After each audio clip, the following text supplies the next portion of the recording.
गुप्ता जी, बैठिए बैठिए। आज बहुत दिनों बाद आना हुआ आपका। सब ठीक ठाक तो है? देखा माला, भाई साहब कितने दिनों बाद आए हैं आज। जरा आज चाय वाय तो लेके आओ उनके लिए। अरे भाई साहब, चाय वाय रहने दीजिए। वैसे मैं आना तो बहुत दिनों से चाह रहा था, बस घर से निकल नहीं पा रहा था। और भाई साहब कैसे हैं? घर में सब ठीक ठाक हैं? सब बढ़िया है भाभी जी। असल में मैं आपसे एक जरूरी बात करने आया था। जरूर जरूर गुप्ता जी, बताइए ना क्या बात है। असल में मेरे दोस्त के भाई का एक बेटा है, बड़ा अच्छा लड़का है, पढ़ा लिखा है, कमाता अच्छा है, संस्कार भी अच्छे हैं। मैं चाह रहा था कि रागिनी के लिए देखें तो। ये तो अच्छा सोचा है भाई साहब आपने। वैसे लड़के के घर में कौन कौन है? भाभी जी, ज्यादा बड़ा परिवार नहीं है।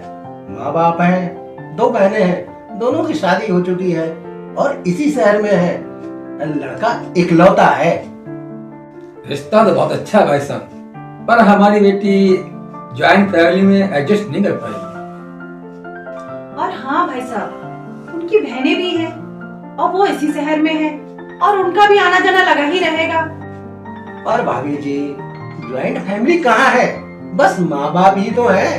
बहनें तो अपनी ससुराल की हैं, कभी कभी आना जाना लगा रहता है। और भाई साहब, आप कह रहे हैं कि उनके माँ बाप उनके साथ रहते हैं, उनकी देखभाल भी करनी पड़ेगी, तो हमारी बेटी की प्राइवेसी कब रहेगी? और जब आपने ये भी बताया कि उनकी बेटियां कम आती हैं, तो फिर वो हमारी बेटी को भी तो कम भेजेंगे ना। इतना बंधन। देखिए गुप्ता जी, आपने हमें अपना समझा, बहुत अच्छा लगा। पर सच बात तो ये है कि हमने अपनी बेटी को बिल्कुल राजकुमारी की तरह पाला है और वो अपनी मर्जी की लाइफ जीती आई है। फिर सास ससुर ननद की जिम्मेदारी में दब के रहेगी, उसकी अपनी लाइफ कहाँ रहेगी? सही कह रहे हैं आप। हमें ऐसा घर चाहिए जहां हमारी बेटी को पूरी आजादी मिले, उसे अपना लाइफ स्टाइल चेंज ना करना पड़े और लड़का उसका पूरा ध्यान रखे और उसकी हर बात को माने।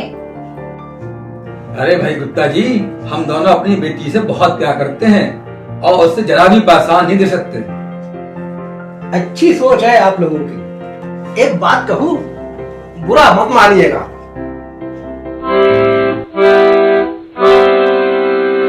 आप अपनी बेटी की शादी किसी अनाथ से कर दीजिए, क्योंकि न उसके कोई आगे होगा न पीछे होगा और आपकी बेटी ही केवल उसके लिए सब कुछ होगी। न उसे कोई रिश्ता निभाना है, न कोई फर्ज निभाना है। ये कैसी बात कर रहे गुप्ता जी आप?